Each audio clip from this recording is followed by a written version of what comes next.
Hello friends, welcome to my channel. পুতুল খেলা চ্যানেলের আরেকটি ব্লগ নিয়ে আমি হাজির হয়েছি।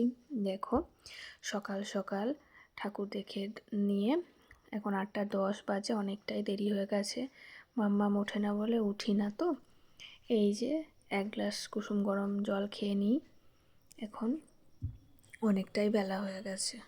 ও কাঁদছিল, ঘুমাচ্ছিল না বলে ওঠা হয়নি।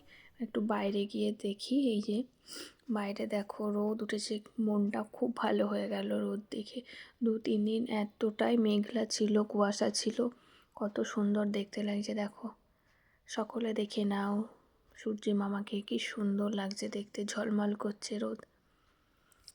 দেখো, সবার শান্তি, এই শীতে একটু রোদ হলে এরকম আর কি চাই। এই যে চা বসিয়ে দিয়েছি, চা হচ্ছে এদিকে। মামামের খাবার নিয়ে চলে এসেছি। একটু ডিম, আলু সেদ্ধ, কুমড়ো সেদ্ধ দিয়ে ভাতটা মেখে দিয়েছি। একটু ডিম দিই, ডিমটা পুরোটা খায় না, অর্ধেকই দিই, আমি খেয়ে নিই অর্ধেক। যে খাবে না কিছুতেই, অল্প অল্প অল্প করে দিই। পাশের ভাতগুলোও খাবেই না, এইগুলো খেতেই একেবারে 2 ঘন্টা টাইম লাগিয়ে দেবে।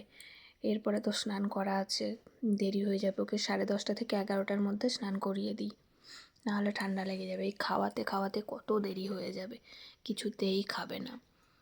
এই যে এখন তেল মাখাবো। এই যে তেল মাখতে গিয়ে ঠান্ডা ঠান্ডা হাতটা গায়ে লাগবে, আর এখন তেলটা দেবে না, ও নিজে মাখবে তেলটা। ওই যে খুলতে পারছে না, মুখ দেবে, মুখ দিয়ে খুলবে। একবার দুবার বলেছে খুলে দেওয়ার কথা।